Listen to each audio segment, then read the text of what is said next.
I've never seen him fire anybody. I did fire a lot. I fired Comey because he was no good. I fired a lot of the top people at the FBI, drained the swamp. They were no good. Not easy to fire people. You'd pay a price for it, but they were no good. I inherited these people. I didn't put them there. I didn't put Comey there. He was no good. I fired him. This guy hasn't fired anybody. He never fires. He should have fired every military man that was involved with that the Afghanistan horror show, the most embarrassing moment in the history of our country. He didn't fire. Did you fire anybody? Did you fire anybody that's on the border, that's allowed us to have the worst border in the history of the world? Did anybody get fired for allowing 18 million people, many from prisons, many from mental institutions? Did you fire anybody that allowed our country to be destroyed? Joe, our country is being destroyed as you and I sit up here and waste a lot of time on this debate. This shouldn't be a debate. He is the worst president. He just said about me because I said it. But look, he's the worst president in the history of our country. He's destroyed our country. Now, all of a sudden, he's trying to get a little tough on the border. He came out with a nothing deal, and it reduced it a little bit, like this much. It's insignificant. He wants open borders. He wants our country to either be destroyed or he wants to pick up those people as voters. And I don't think we just can't let it happen. If he wins this election, our country doesn't have a chance, not even a chance, of coming out of this rut. We probably won't have a country left anymore. That's how bad it is. He is the worst in history by far. Thank you, President Trump. President Biden? We are the most admired country in the world. We're the United States of America. There's nothing beyond our capacity. We have the finest military in the history of the world, the finest in the history of the world. No one thinks we're weak. No one wants to screw around with us. Nobody, number one. Number two, the idea that we're talking about worst presidents. I wasn't joking. Look it up or go online. 159 or 58, don't hold me the exact number, presidential historians, they've had meetings and they voted who's the worst president in American history. One through best to worst. They said he was the worst in all of American history. That's a fact. That's not conjecture. He can argue they're wrong, but that's what they voted. The idea that he is doing anything to deal with child care. Listen to this man He did talk. virtually nothing to child care. We should significantly increase the child care tax credit. We should significantly increase the availability of women and men or single parents to be able to go back to work. And we should encourage businesses to have. Thank you, President Biden. President Trump, the question was about what would you do to make child care more affordable if you want to take a minute. Just so you understand, we have Poland, we have other things that they rate him the worst because what he's done is so bad. And they rate me, I'll show you, I will show you, and they rate me one of the best, okay? And if I'm given another 4 years, I will be the best. I think I'll be the best. Nobody's ever created an economy like us. Nobody ever cut taxes like us. He's the only one I know. He wants to raise your taxes by 4 times. He wants to raise everybody's taxes by 4 times. He wants the Trump tax cuts to expire. So everybody, including the two of you, are going to pay 4 to 5 times. Nobody ever heard of this before. All my life, I'd grow up and I'd see politicians talking about cutting taxes.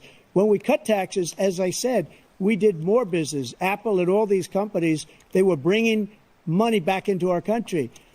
The worst president in history by far, and everybody knows it. President Biden? Look, the fact of the matter is that he's dead wrong about, he's increased the tariff, he will increase the taxes on middle-class people. I said I'd never raise the tax on anybody making less than $400,000. I didn't. But this tariff is 10% tariff. Everything coming into the country, everybody. You know what the economists say? That's going to cost the average American $2,500 a year more because they're going to have to pay the difference in food and all the things that are very important. Number two, he's in a situation where he talks about how he has not raised, he somehow helped the middle class. The middle class have been devastated by you. Now you want a new tax cut of $5 trillion over the next 10 years, which is going to fundamentally bankrupt the country. You had the largest deficit of any president in American history, number one. Number two, you have not, in fact, made any contact, any progress with China. We are the lowest trade deficit with China since 2010. Thank you, President Biden. Thank you, President Biden. Let's discuss an epidemic impacting millions of Americans that both of you have made a top priority in your first term, the opioid crisis. And for both of you, the number of overdose deaths in this country has gone up. Under your term, it went up. Under your term, it has gone up. Former President Trump, despite the efforts that both of you have made, more than 100,000 Americans are dying from overdoses every year, primarily from fentanyl and other opioids. What will you do to help Americans right now in the throes of addiction who are struggling to get the treatment they need? To finish up, we now have the largest deficit in the history of our country under this guy. We have the largest deficit with China. He gets paid by China. He's a Manchurian candidate. He gets money from China. So I think he's afraid to deal with them or something. But do you notice he never took out my tariffs because we bring in so much money with the tariffs that I imposed on China. He never took them away. He can't because it's too much money. It's tremendous. And we saved our steel industries, and there was more to come, but he hasn't done that. But he hasn't cut the tariffs because he can't, because it's too much money. But he's got the largest deficit in the history of our country, and he's got the worst situation with China.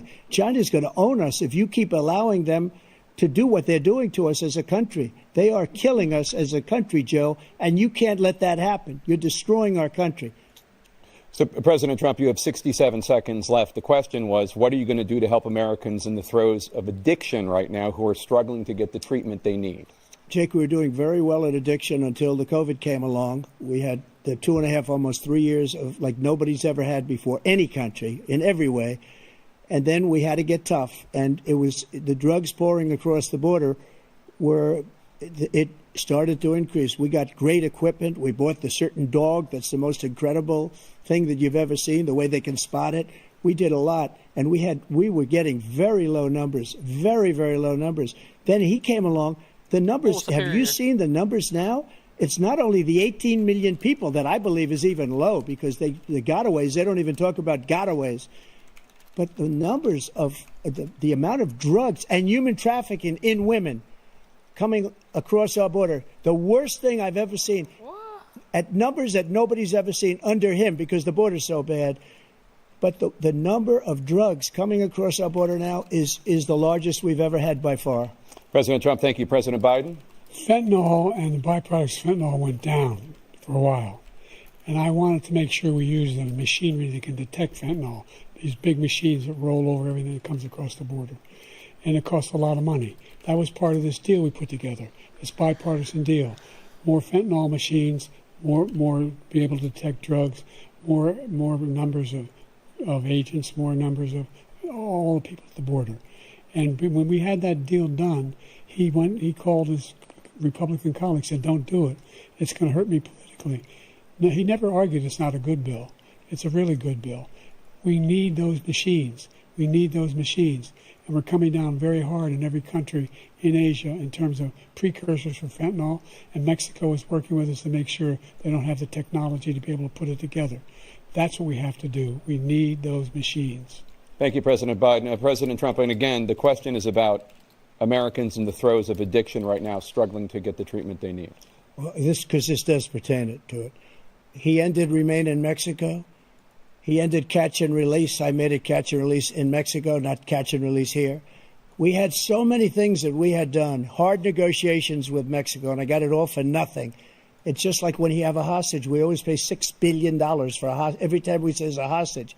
Now we have a hostage, a Wall Street Journal reporter, I think a good guy, and he's over there because Putin is laughing at this guy, probably asking for billions of dollars for the reporter. I will have him out very quickly as soon as I take office. Before I take office, I said by literally as soon as I win the election, I will have that reporter out. He should have had him out a long time ago. But Putin's probably asking for billions and billions of dollars because this guy pays it every time. We had 2 cases where we paid $6 billion for 5 people.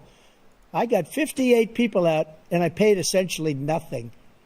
Thank you, President Trump. Dana? Let's turn to concerns that voters have about each of you.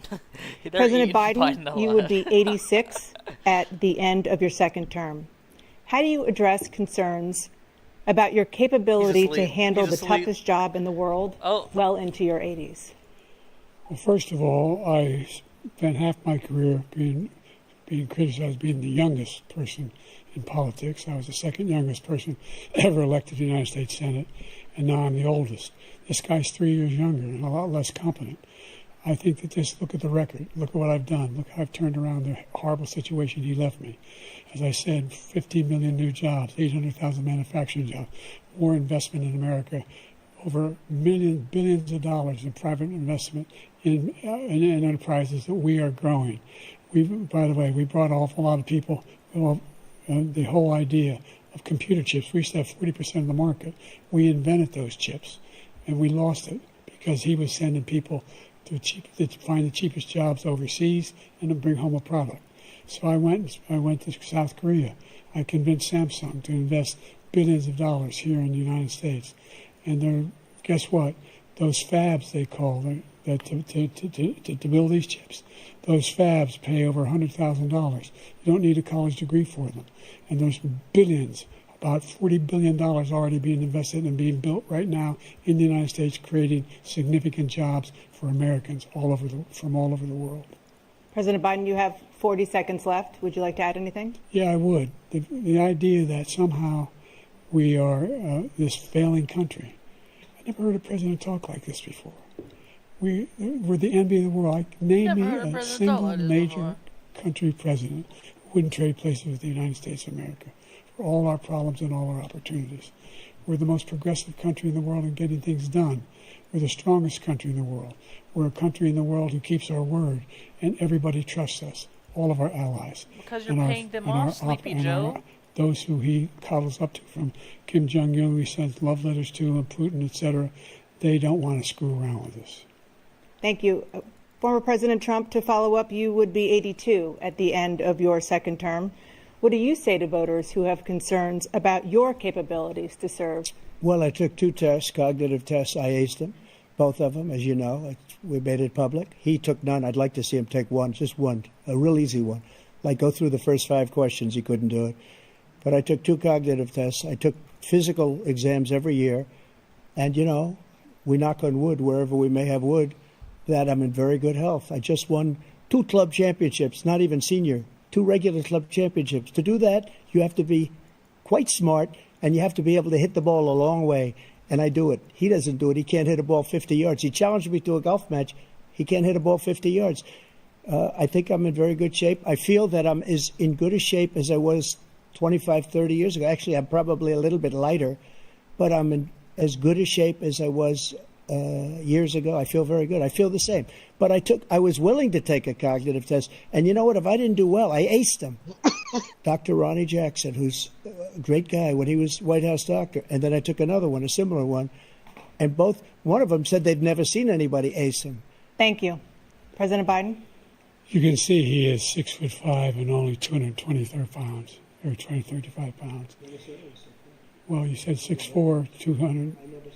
Well, anyway, that's what you're. Anyway, just take a look at what he says he is, and take a look at what he is. Look, I'd be happy to have a driving contest with him. I got my handicap, which when I was vice president, down to a 6. But by the way, I told you before, I'm happy to play golf if you carry your own bag. Think you can do it? What's the biggest lie? He's a 6 handicap of all. I was an 8 handicap. Yeah. 8. Yeah. But I have, you know how many? I've seen you swing. I know you swing. Okay, let's not act like children. President Trump, we're going to turn Let's not act like children. to a specific concern that voters have about you. Will you pledge tonight that once all legal challenges have been exhausted, that you will accept the results of this election, regardless of who wins, and you will say right now that political violence in any form is unacceptable? Well, I shouldn't have to say that, but of course I believe that. It's totally unacceptable. And if you would see my statements that I made on Twitter at the time, and also my statement that I made in the Rose Garden, you would say it's one of the strongest statements you've ever seen. In addition to the speech I made in front of, I believe, the largest crowd I've ever spoken to, and I will tell you, nobody ever talks about that. They talk about a relatively small number of people that went to the Capitol, and in many cases were ushered in by the police. And as Nancy Pelosi said, it was her responsibility, not mine. She said that loud and clear. But the answer is, if the election is fair, free, and I want that more than anybody. And I'll tell you something. I wish he was a great president, because I wouldn't be here right now. I'd be at one of my many places enjoying myself. I wouldn't be under indictment because I wouldn't have been his political opponent. because he indicted me because I was his opponent. I wish he was a great president. I would rather have that. I wouldn't be here. I don't mind being here. But the only reason I'm here is he's so bad as a president that I'm going to make America great again. We're going to make America great again. We're a failing nation right now. We're a seriously failing nation. And we're a failing nation because of him. His policies are so bad. His military policies are insane. They're insane. These are wars that will never end with him. He will drive us into World War III, and we're closer to World War III than anybody can imagine. We are very, very close to World War III, and he's driving us there. And Kim Jong-un and President Xi of China, Kim Jong-un of North Korea, all of these, Putin, they don't respect him. They don't fear him. They have nothing going with this gentleman, and he's going to drive us into World War III. You want a World War III, let him follow and win, and let Putin say, do what you want, NATO. Just do what you want. There's a thing called Article 5. An attack on one is an attack on all, and required response. The idea, I can't think of a single major leader in the world who wouldn't trade places with the job I've done and what they've done. Because we are a powerful nation. We have wonderful people. It's because of the people, not me. It's because of the American people. They're capable of anything, and they step up when they're needed. And right now, we're needed. We're needed to protect the world because our own safety is at stake. And again, you want to have a war, just let Putin go ahead and take Kyiv, make sure they move on, see what happens in Poland, Hungary, and other places along that border. Then you have a war.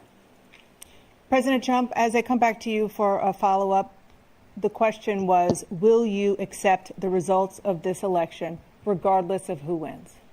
Just to finish what he said, if I might, Russia, they took a lot of land from Bush. They took a lot of land from Obama and Biden. They took no land, nothing from Trump, nothing. He knew not to do it. He's not going to play games with me. He knew that. I got along with him very well, but he knew not to play games. He took nothing from me. But now he's going to take the whole thing from this man right here. That's a war that should have never started. It would have never started ever with me. And he's going to take Ukraine. And, you know, you asked me a question before, would you do this? He's got us in such a bad position right now with Ukraine and Russia because Ukraine's not winning that war. He said, I will never settle until such time. They're running out of people. They're running out of soldiers. They've lost so many people. It's so sad. They've lost so many people, and they've lost those gorgeous cities with the golden domes that are 1,000 years old, all because of him and stupid decisions. Russia would have never attacked if I were president. President Trump, the question was, will you accept the results of the election, regardless of who wins? Yes or no, please. If it's a fair and legal and good election, absolutely. I would have much rather accepted these. But the fraud and everything else was ridiculous. And if you want, we'll have a news conference on it in a week, or we'll have another one of these in a week. But I will absolutely, there's nothing I'd rather do. It would be much easier for me to do that than I'm running again. I wasn't really going to run until I saw the horrible job he did. He's destroying our country. I would be very happy to be someplace else, in a nice location someplace. And again, no indictments, no political opponent stuff, because it's the only way he thinks he can win. But unfortunately, it's driven up my numbers and driven them up to a very high level because the people understand it. Let's see what your numbers are when this election is over. Let's see. You're a whiner. When you lost the first time, you continued, you appealed and appealed to courts all across the country. Not one single court in America said any of your claims had any merit. State or local, none. But you continue to provoke this lie about somehow there's all this misrepresentation, all this stealing. There is no evidence of that at all. And I tell you what, I doubt whether you'll accept it because you're such a whiner. The idea if you lose again, you accepting anything, you can't stand the loss. Something snapped in you when you lost the last time. We'll be right back with more from the CNN presidential debate. Live from Georgia. You're a whiner. It's like calling him a squeaker.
I'm opening these keys. Oh. And I'm live on YouTube. Hold on. Alright. Why didn't you tell me before? Not like you got anything special.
Oh shit.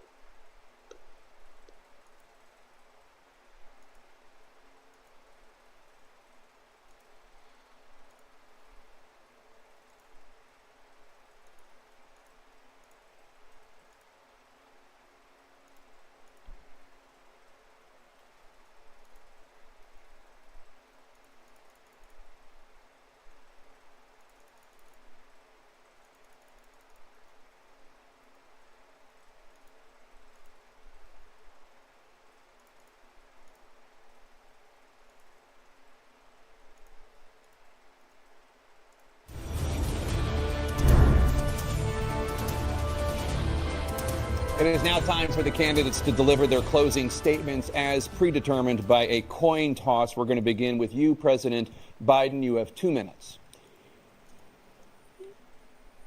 We've made significant progress from the debacle that was left by President Trump in his last term. We find ourselves in a situation where, number one, we have to make sure that we have a fair tax system. I ask anyone out there in the audience, or anyone out watching this debate, do you think the tax system is fair? The fact is that I said nobody even making under $400,000 had a single penny increase in their taxes, and will not. And if I'm reelected, that will be the case again. But this guy has increased your taxes because of the deficit. Number one, he's increased inflation because of the debacle he left after the way he handled the pandemic. And he finds himself in a position where he now wants to tax you more by putting a 10% tariff on everything that comes into the United States of America. What I did, when, for example, he wants to get rid of the ability of Medicare for us to be able to negotiate drug prices with the big pharma companies. Well, guess what? We got it down to $35 for insulin instead of $400. No more than $2,000 for every senior, no matter how much prescription they need. You know what that did?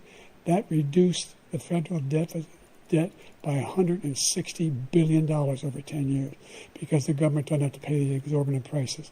I'm going to make that available to every senior all along, it's happening now, and everybody in America. He wants to get rid of that. I'm going to make sure that we have child care.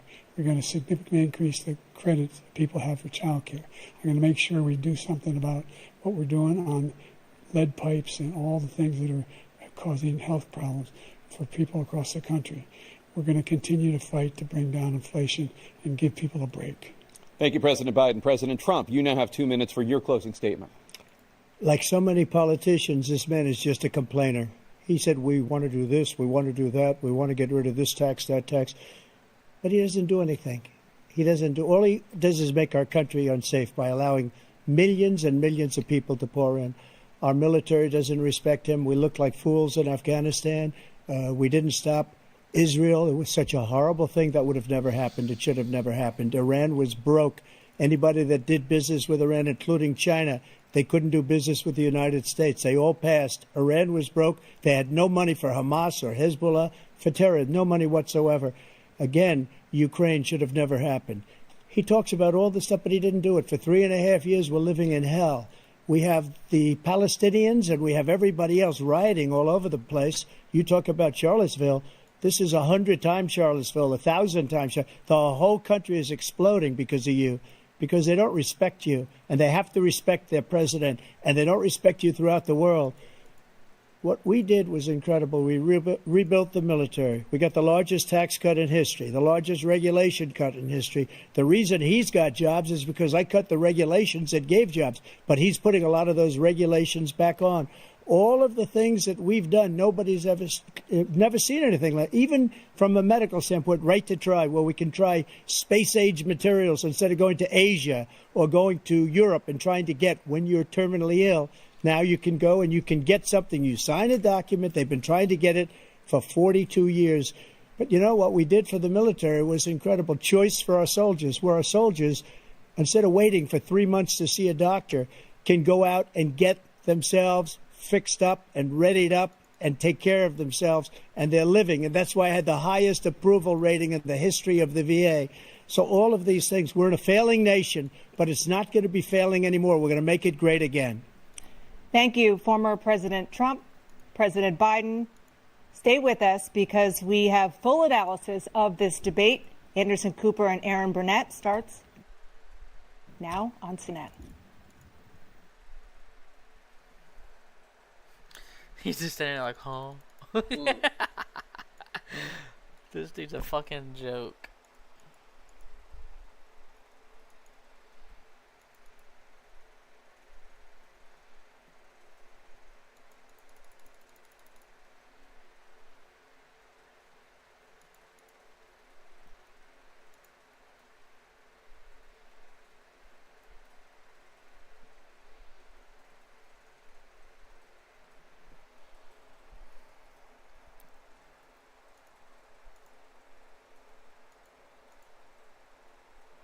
Look at that.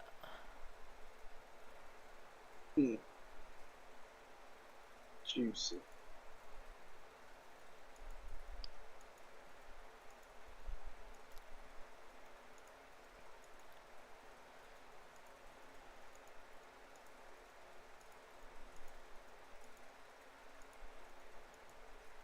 The American dream doesn't require a college degree. Learn more about President Biden's clean energy plan. Milo's famous sweet tea. 100% natural. 3 simple ingredients. Brewed fresh every day. No wonder taste buds love us. Milo's. Delicious is everything. Tonight, the dangerous extreme weather across the U.S., the unrelenting heat, and now life-threatening flooding.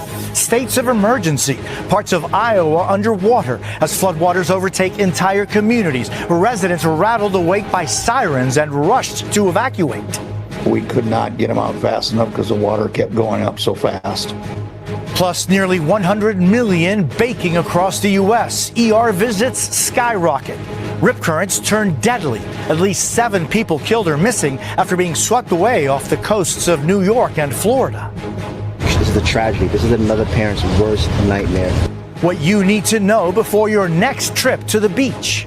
Police identify the alleged gunman behind the supermarket rampage in Arkansas. 3 killed, 10 injured. What authorities revealed about his motive. Former President Trump says he's made his choice for vice president, but hasn't told anyone yet. NBC News reporting on his final 3 contenders. A massive cyber attack crippling car dealerships nationwide. Why it may be much harder to get the car repaired. Powerful new images. The hiker lost in the mountains of California for 10 days, finally found. BC Nightly News with Jose Diaz-Balart. Good evening. A huge portion of the country is baking right now under a heat dome that's not letting up. Weather patterns over much of the U.S. are simply stalled. Other parts of the country are trapped under severe storms. This is what happened in northwestern Iowa today. Residents woken up by sirens designed to alert people to tornadoes, now warning that a levee had broken. The fuck just happened? It's over.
Gay.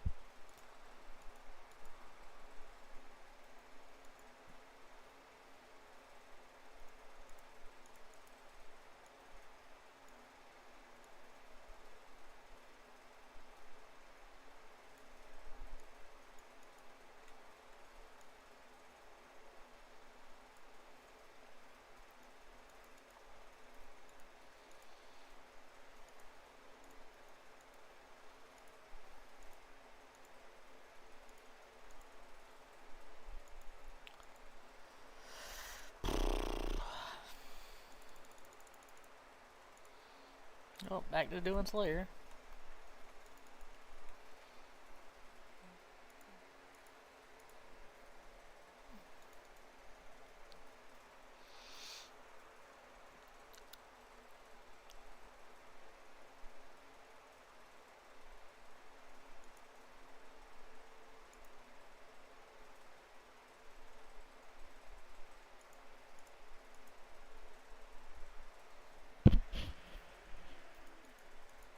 Alright, bro, I'm popping off. Alright, catch you tomorrow. I'll catch you tomorrow, bro. Yerp, I'll be here. I Alright, ain't going nowhere. Later, bro. Catch you later. I guess watch some YouTube. Alright. Well, good luck, man. Yerp. Later. Catch you later.